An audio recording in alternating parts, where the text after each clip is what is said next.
I make fairly complicated redstone contraptions, which is interesting for those of you who understand fairly complicated redstone contraptions. But if you don't understand fairly complicated redstone contraptions, then the entire process could be fairly confusing. Now don't get me wrong, you can be fairly confused and also fairly interested at the same time, but you would be more interested if you were less confused, and that's where this video hopefully comes in. I do believe this is the most confusing start to a non-confusing video I've ever made. In this video I'm going to be running through 20 different redstone circuits and redstone contraptions that I personally think are incredibly useful and think that every single Minecraft player should know. Circuit number 1, the auto item dropper. Anyone who watches the Hermitcraft series will be very familiar with these things. Essentially, they automatically detect when the dropper is filled with items, making use of this comparator right here, and then this little redstone circuit creates a redstone clock with this piece of redstone dust powering the dropper, causing it to gradually spit out its items, and when it's empty, all of the redstone clocks turn off. Now this is useful for automatic farming systems, sorting systems, item elevators, basically anywhere where you're transporting items.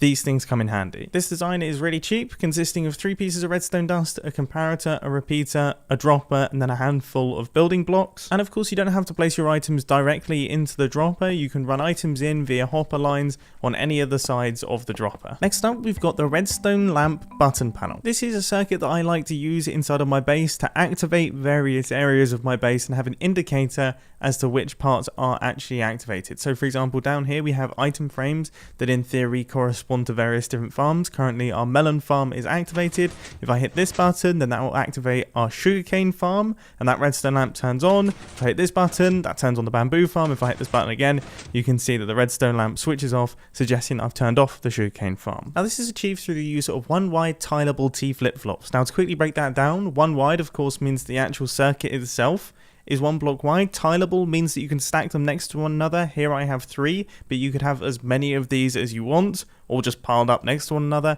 And then T flip-flop is short for toggleable flip-flop. So when I hit this button, we're sending a pulse into the circuit, but that pulse is being converted into a toggle. So currently we have toggled it off, and then if I hit the button again, we toggle it back on. Now what we're doing with this circuit, the only thing that makes this special is not only are we taking an output out the back that we can send off to the various farms or whatever we're running this into, but we're also running an output back into the redstone lamps, so we have a clear indicator as to when the toggleable flip-flop is toggled on or toggled off. And yes, we could just use levers in this situation, but that is nowhere near as cool. The keycard reader. If you've ever wanted to make a part of your base a little bit more secure, then this is probably one of the best ways of doing it.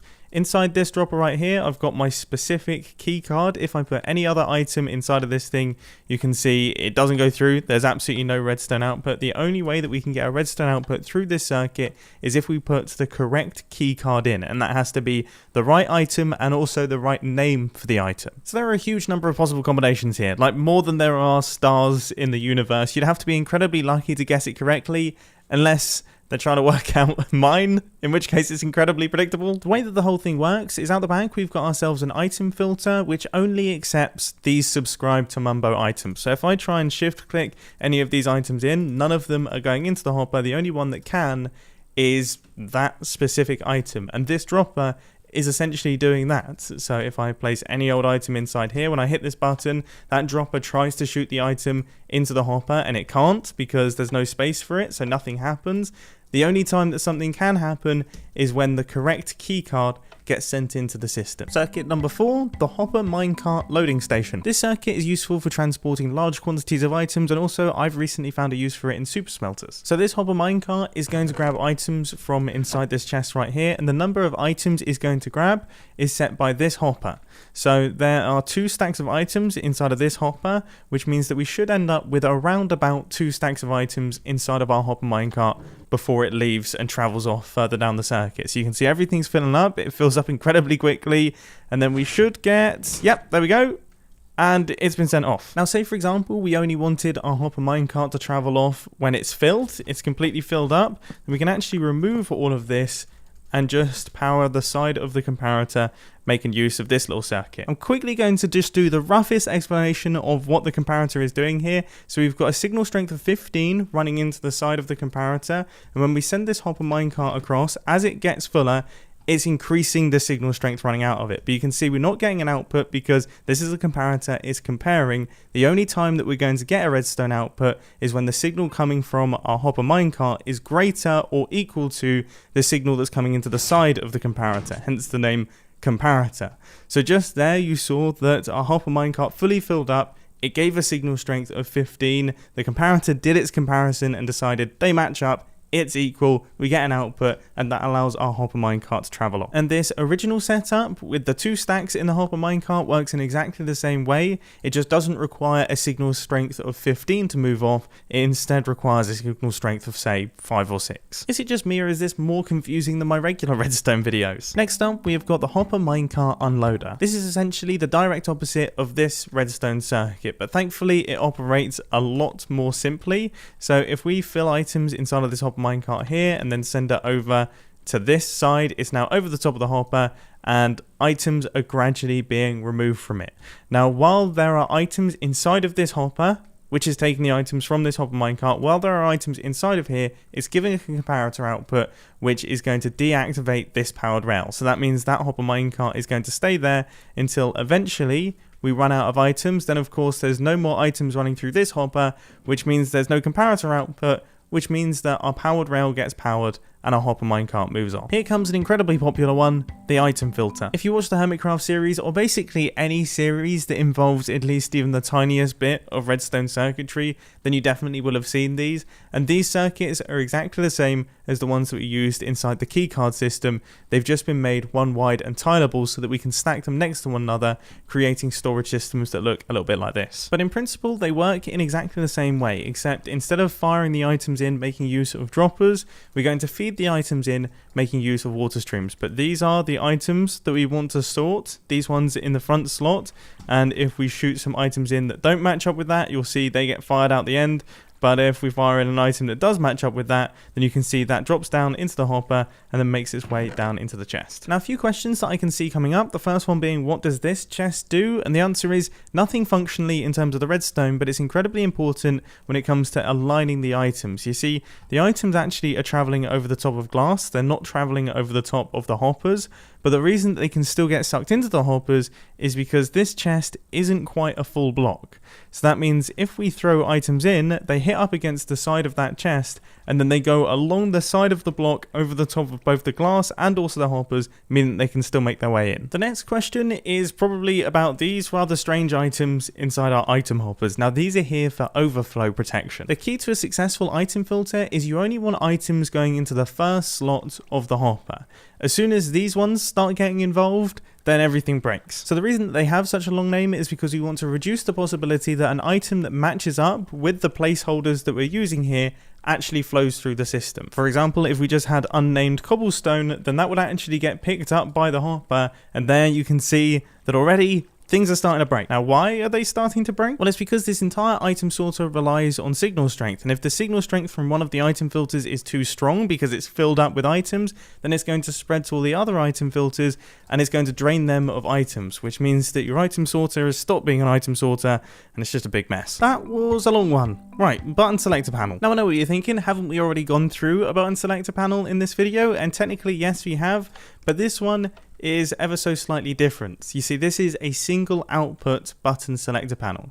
So you see we've got these 3 buttons right here, and the last button I press is going to be the one that gives an output. Now this works making use of an RS NOR latch array. Now to quickly explain what an RS NOR latch is, it's a circuit that can only be turned on from one side and only turned off from one side. So if I hit this button, that turns it off, but if I hit the button again, it's not going to turn back on. The only way that I can get it to turn on is by hitting this button, but if I hit this button again, it's not going to turn off. And just to make it clear, the way that we're getting the comparator output from these droppers is from the item that's inside that's being passed back and forth between the droppers. Now that all sounds incredibly pointless until you start stacking them next to one another. So the way that this system works is whatever button we press, this redstone line up at the top is going to be activated, and that is going to turn all of the RS NOR latches off. So all of them are going to be switched to the off position, and then once that's happened, all of the outputs are off. The redstone torch that is behind the button that we have pressed will turn on, which will then activate the on part of one of the RS NOR latches, giving us a single output that corresponds to the button that we just pressed. Next up, we have got the piston feed tape. Now this one looks quite big, scary and complicated, but I can promise you it's actually really quite simple, and these are some of my favorite redstone circuits to play around with. Essentially what we're doing is we're cycling blocks around by firing pistons in a specific order. All we have here is a 1-tick monostable circuit. That is a circuit that creates a 1-tick pulse through the redstone, which is incredibly quick, as you can see. And that pulse first runs into these pistons, which will both fire, pushing these blocks upwards and these blocks downwards. And then 2 ticks after those pistons have fired, these pistons will fire, pushing those blocks across and those blocks across like that, creating an endless cycle of blocks.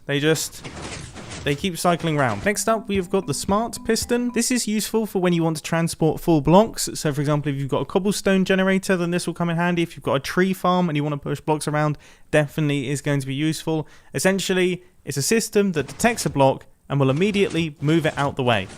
So it goes across like this, and you can chain them together, so you can have a smart piston that then runs into another smart piston, which moves your blocks across like this, and you can have it going upwards and downwards, and basically just a big snaking conveyor belt of blocks. It's quite self-explanatory how it works, but I'll quickly explain. When the block pops in front of the piston, it will then be powered by this redstone torch, which will then power that piece of redstone dust, which in turn then powers the piston, pushing it out of the way, which then unpowers the entire thing. Next up, we have another piston feed tape. This one's kind of a mix of smart pistons and also piston feed tapes. All we have to do is power this piston right here, and then the system does the rest through a series of smart pistons. So these 3 pistons right here are all smart pistons. These observers are detecting the movement of blocks and then powering the pistons.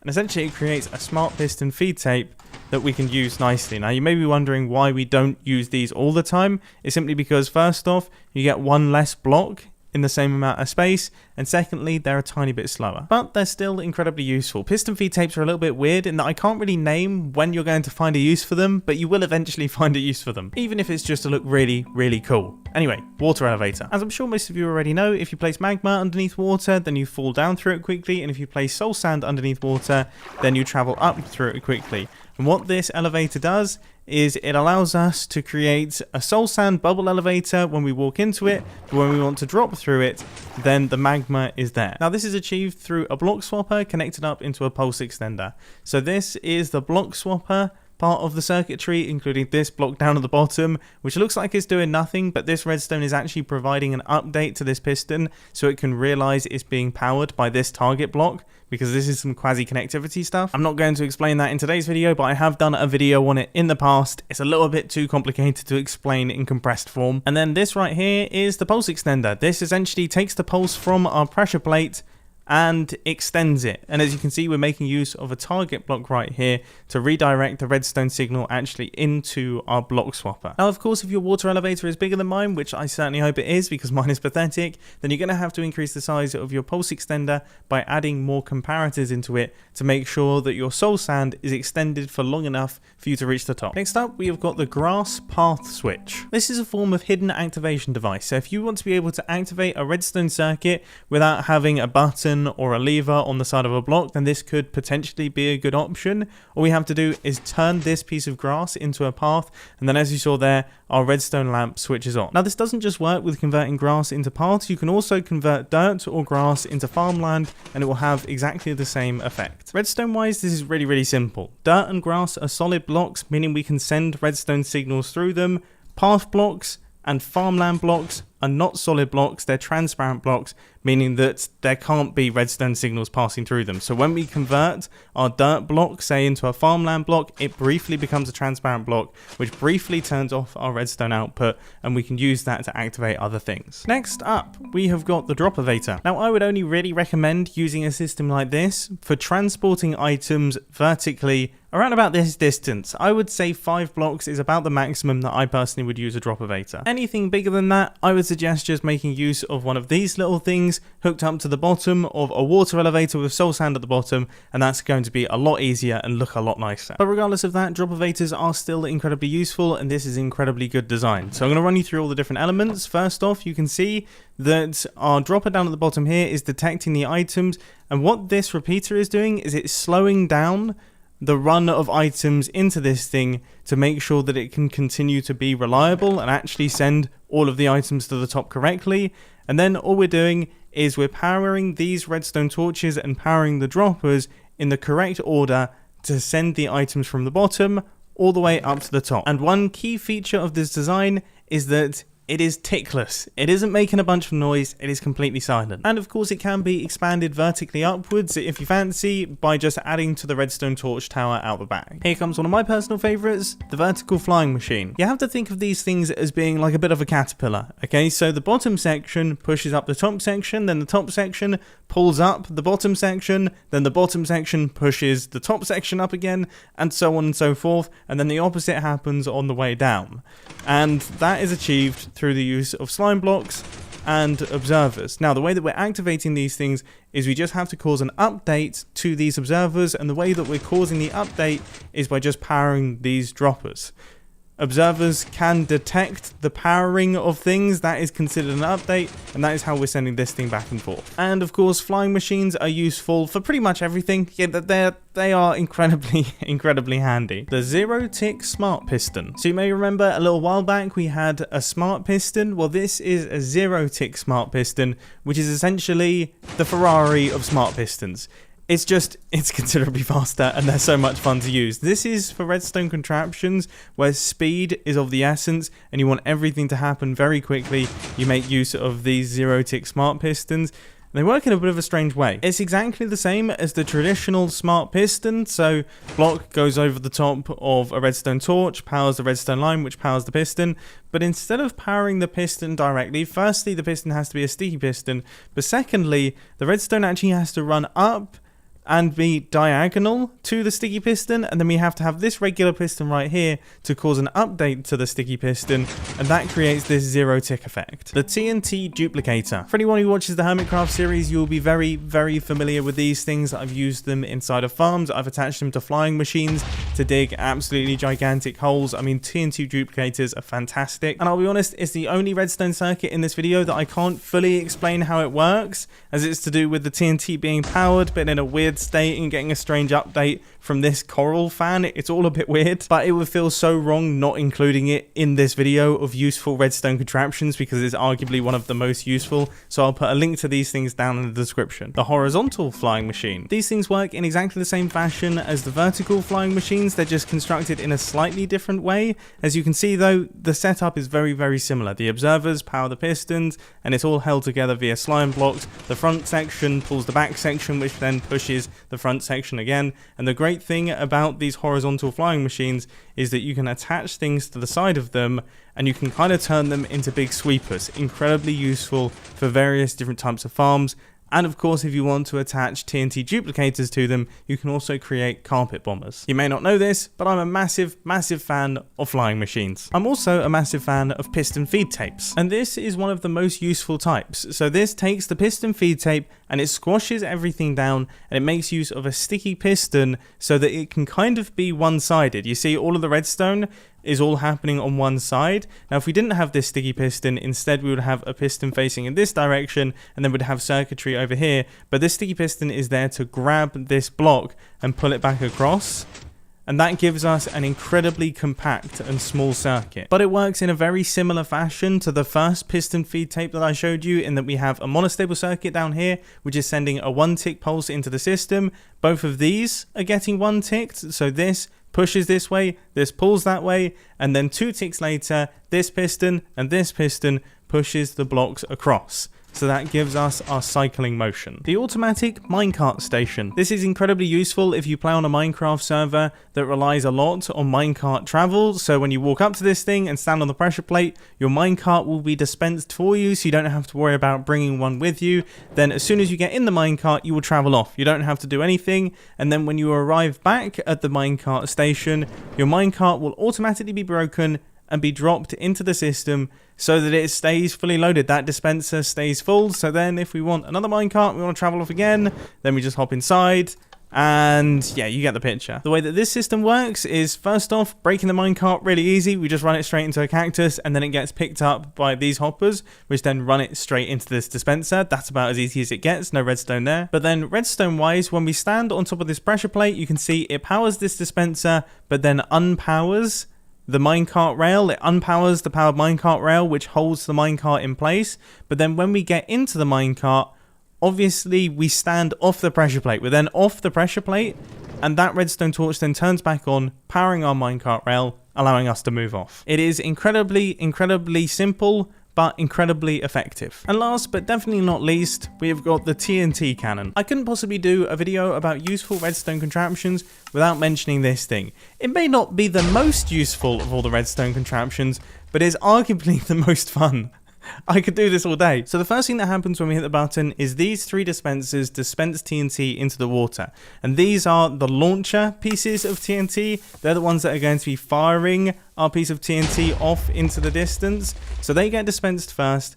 And then once our button pops back out, it's known as the falling edge of the button. Once that button turns off, this redstone torch turns on, which then powers this top dispenser right here, which then dispenses a piece of TNT a little bit later on, which means it can be fired and then eventually explode off in the distance. And I think that just about wraps everything up. This has been an absolute marathon of a recording session. My brain hurts so much.